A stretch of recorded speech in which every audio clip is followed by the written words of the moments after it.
इमरान खान साहब ने एक और अहम ऐलान कर दिया है और वो भी आहिस्ता आहिस्ता आगे बढ़ रहे हैं और अडयाला जेल में कैद हैं। झूठे बेबुनियाद मुकदमात में उनको सजाएं सुनाई गई हैं, लेकिन उन्हें किसी की परवाह नहीं है। कल उन्होंने एक बार फिर कुछ पैगामात दिए हैं और कुछ ऐलानात किए हैं। तोशाखाना 2 जो कि शैतान की आंत की तरह फैलता जा रहा था, एक नहीं और कई मुकदमात अब तक तोशाखाना के सिलसिले में इमरान खान, बुशरा बीबी के खिलाफ हो चुके,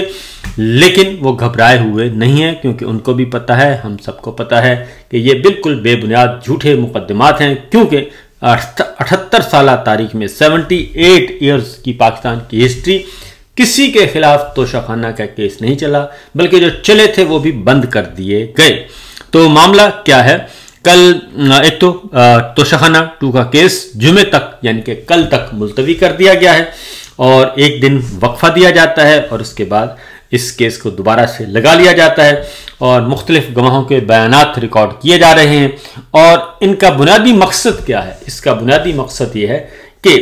तोशाखाना में सजा सुनाई दी जाए और उस वक्त सजा सुनाई जाए जब प्रेशर बहुत बढ़ जाए कि अब अलकादिर ट्रस्ट का फैसला होना ही है, और जो ही अलकादिर ट्रस्ट में इमरान खान साहब की सजाएं मुअत्तल होंगी तो इनका ख्याल है कि तोशाखाना की सजा सुना दी जाए। और ये सब कुछ हमारे हुक्म हाकम के तहत हो रहा है और जनाबे जनरल साहब जो हैं वो सारी सूरत हाल से बड़े बेचैन, बड़े मुतफक्कर और बड़े परेशान हैं। और उनके साथ दूसरी पार्टी, दूसरा फरीक जो परेशान है वो है जनाबे मरियम साहिबा और नवाज शरीफ साहब। तो बहरहाल जी, इमरान खान साहब ने एक बार फिर ये कहा है कि 1971 में जब सकूत ढाका का अफसोसनाक सानिया पेश आया, तब भी एक डिक्टेटर याहिया खान मुल्क पर मार्शल्लाह नाफिज करके करता धरता बना हुआ था और सानिया मशरकी पाकिस्तान के बाद हमूदुर रहमान कमीशन बना, जिसने बताया कि याहिया खान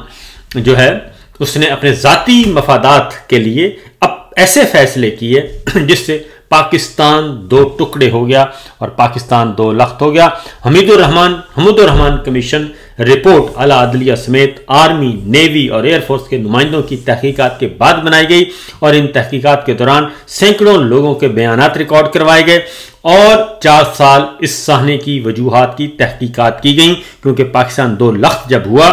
तो उसकी वजूहात जानने के लिए जस्टिस हमूदुर रहमान पर मुश्तमिल एक कमीशन बनाया गया था और जस्टिस हमूदुर रहमान कमीशन ने 4 साल तवील मेहनत के बाद इस पे रिपोर्ट तैयार की और उसमें उन्होंने लिखा कि एक शख्स की हवस और अना ने जुल्म और जबर का वो बाब रकम किया जिसके बाद मुल्क हमेशा के लिए टूट गया और सबसे गलत फैसला शेख मुजीबुर रहमान की मकबूल तरीन जमात अवामी लीग को दबाने का था, जिसने 162 में से 160 नशिस्तें जीती और इसे दीवार से लगा दिया गया और मुजीबुर रहमान को जेल में डालकर मगरबी पाकिस्तान में अपनी नशिस्तें बढ़ाकर दिखाई गई और 24 मार्च 1971 को मुजीबुर रहमान के साथ मुज़ाकरात शुरू किए गए, मगर उसी रात बंगालियों के खिलाफ ऑपरेशन लॉन्च कर दिया गया, जिसमें सरकारी आदाद व शुमार के मुताबिक 50,000 अफराद का खून बहा, जबकि असल तादाद इससे कहीं ज्यादा है। यह जुल्म था मशरकी पाकिस्तान में जो किया गया 1971 में, और जब कि वहां पे इलेक्शन हो चुका था, अवामी लीग जीत चुकी थी और अवामी लीग के सरबराह शेख मुजीबुर रहमान को जेल में डाला हुआ था और वो भी नहीं चाहता था कि पाकिस्तान 2 लख्त हो। तो इसलिए हमूदुर रहमान कमीशन रिपोर्ट ये बता रही है कि जहां वो जो कुछ वहां पे हुआ, और इमरान खान साहब ने कहा कि आज भी हालात वही हालात बना दिए गए हैं जो 1971 में थे और आसिम मुनीर ने 9 मई का फाल्स फ्लैग ऑपरेशन मुल्क की मकबूल तरीन पार्टी पाकिस्तान तहरीक इंसाफ को कुचलने के लिए करवाया और 2 रातों में तहरीक इंसाफ से मुंसलिक 10,000 अफराद, 10 से 12,000 अफराद को गिरफ्तार किया गया। और ये बात हकीकत है कि इतनी ज्यादा गिरफ्तारियां इतने मुख्तसर वक्त में कैसे हो गई? क्या पहले से ख्वाब आया हुआ था या फिर पहले से लिस्टें तैयार की हुई थी पाकिस्तान तहरीक इंसाफ के कारकुनान की और उनको उठाया गया। और उन्होंने कहा कि बगैर तहकीक के ये कैसे मुमकिन था कि बगैर तहकीक के 10,000 लोगों को 2 रातों में उठा लिया जाए और उसके बाद पार्टी कुचलने में सारा वक्त सर्फ कर दिया गया, पाकिस्तान तहरीक इंसाफ को कुचला गया और मुल्क की सबसे बड़ी जमात की तमाम सियासी सरगर्मियों पर पाबंदी लगा दी गई और कोई तहरीक इंसाफ का परचम उठा लेता तो उसे भी उठा लिया जाता था और हमारे उम्मीदवारों और उनकी फैमिलीज को अगवा किया गया और हमसे हमारा इंतखाबी निशान तक छीन लिया गया। अवाम ने 8 फरवरी को बाहर निकलकर इस सारे बयानिए को ज़मीन बोस कर दिया, क्योंकि 8 फरवरी को जो रिजल्ट आया इलेक्शन का उसमें पाकिस्तान तहरीक इंसाफ जीत गई और इस्टेब्लिशमेंट की मिलिट्री लीडरशिप की हमायत याफ्ता तमाम जमातें, तमाम उम्मीदवार जो है वो पिट गए। इसलिए 8 फरवरी इमरान खान साहब ने कहा कि 8 फरवरी इनकलाब का दिन था, जब लोगों ने जुल्म के निज़ाम के खिलाफ वोट दिए और तहरीक इंसाफ को 2/3 अक्सरियत दिलवाई। कमिश्नर पिंडी ने जब ज़मीर की आवाज़ पर लब्बैक कहते हुए इंतखाबी धांधली का पर्दा चाक किया तो 50-50 हज़ार वोटों की धांधली का इतराफ़ किया, क्योंकि कमिश्नर पिंडी लियाकत चट्टा साहब ने एक प्रेस कॉन्फ्रेंस की और उन्होंने बताया कि 70 हज़ार की लीड को फतह को शिकस्त में तब्दील कर दिया गया और उन्होंने कहा कि पूरा रावलपिंडी डिवीजन, जिसमें रावलपिंडी है, जेहलम है, चकवाल है, अटक है, 4 अजला हैं, उसकी तमाम कौमी असम्बली की सीटें, तमाम सूबाई असम्बली की सीटें सब के सब पाकिस्तान तहरीक इंसाफ के उम्मीदवारों ने जीती। लेकिन उस वक्त उन्होंने कहा कि मजबूर किया गया कि फॉर्म 47 जाली तकसीम किया जाए, रिजल्ट तब्दील किया जाए और आज तक लियाकत चट्टा साहब जो हैं और उन्होंने इस्तीफ़ा दे दिया। कमिश्नर रावलपिंडी का पोस्ट थी और वो चीफ ऑफिसर थे उस वक्त पूरे इलेक्शन के मामलात के और उन्होंने इस्तीफ़ा दे दिया था। तो इतना आसान काम, इतना मुश्किल काम इतनी आसानी से कोई नहीं करता कि वो अपना भरा मेला जो है वो छोड़ दे। तो भरा मेला छोड़कर उन्होंने ये सब कुछ किया। 8 फरवरी उन्होंने कहा कि इनकलाब का दिन था, लोगों ने जुल्म के खिलाफ वोट दिए थे, तहरीक इंसाफ को 2/3 अक्सरियत मिली थी। कमिश्नर पिंडी ने सब कुछ बता दिया और किस तरीके से ये सब कुछ किया गया और लेकिन कमिश्नर पिंडी को उसके बाद अगवा कर लिया गया और कहा गया कि जनाब उनकी जहनी हालत ठीक नहीं है और फिर भोंडा बयानिया बनाया गया और उसको आज तक मंजर-ए-आम पे नहीं लाया गया। इसके साथ साथ उन्होंने ये भी कहा था कि इस कौमी जुर्म में इलेक्शन कमीशन भी शामिल है और उन्होंने ये भी कहा था कि इस कौमी जुर्म में काजी फायद ईसा साहब भी शामिल हैं और काजी फायद ईसा साहब उसके बाद तवील अरसे तक चीफ जस्टिस रहे। उन्होंने ना सोमोटो नोटिस लिया, ना तहकीकात करवाई, ना ही उसका जवाब दिया। एक फुसा सा जवाब एक डिजिटल मीडिया के जरिए दिया गया, अदरवाइज उन्होंने इस बात पे बिल्कुल नहीं की। जबकि वो चीफ जस्टिस थे, सोमोटो नोटिस लेते, सबको बुलाते, पता चल जाता, लेकिन ऐसा नहीं हुआ। और इसी तरीके से उन्होंने कहा कि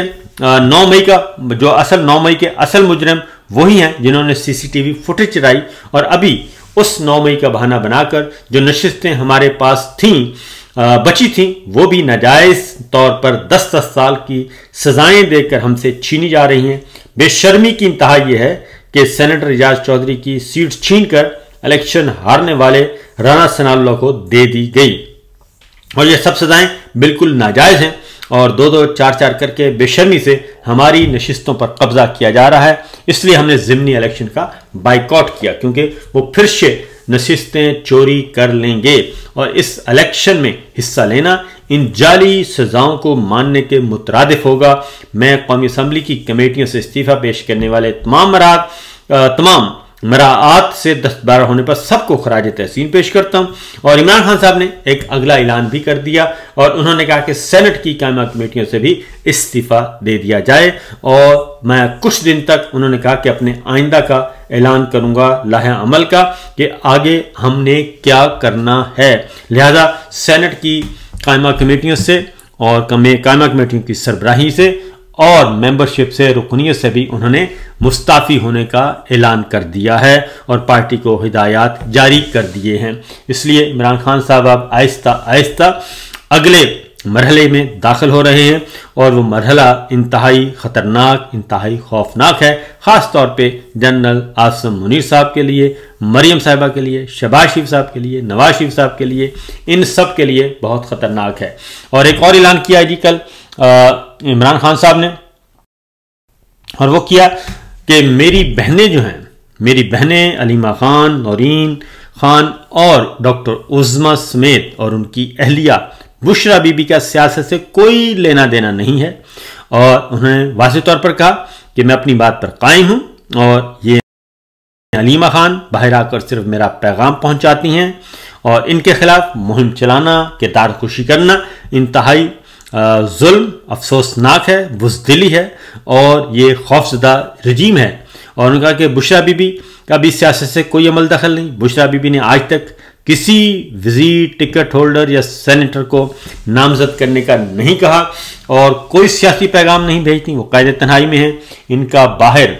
किसी सियासी शख्सियत के साथ कोई राब्ता नहीं है। इनको कैदोबंद की सहूलतें सिर्फ इसलिए दी गई हैं, मेरी अहलिया होने की वजह से बर्दाश्त करनी पड़ रही हैं। और उसकी वजह यह है कि जालिम रजीम को गुमान था कि अगर बुशरा बीबी को मेरी कमज़ोरी बनाकर मेरे खिलाफ इस्तेमाल करेंगे, लेकिन अपने गैर मुतज़लज़ल ईमान के बायस वो मेरी ताकत बन चुकी हैं और ये सब कुछ हो रहा है। और पाकिस्तान की तारीख में शायद ही वो वाहिद खातून है जो गैर सियासी हैं, मगर सिर्फ उनके ख़ानदान के किसी शख्स के सियासत में होने की वजह से उन्हें कैद बर्दाश्त करनी पड़ी। बुशरा बेगम की तबीयत नासाज है, उन्हें चलने में चक्कर महसूस होते हैं। उनके मुआयने के हवाले से दरख्वास्त दायर की गई है लेकिन अभी तक कबूल नहीं की गई। उनका डॉक्टरों से तरजीही बुनियादों पर उन्होंने कहा कि मुआयना करवाया जाए और बुशरा बेगम को सियासी मुकदमात में कैद करना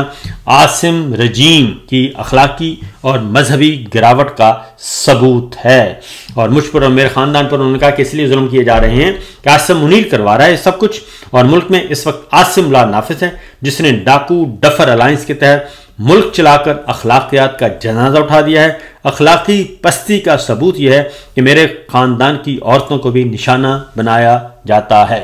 ये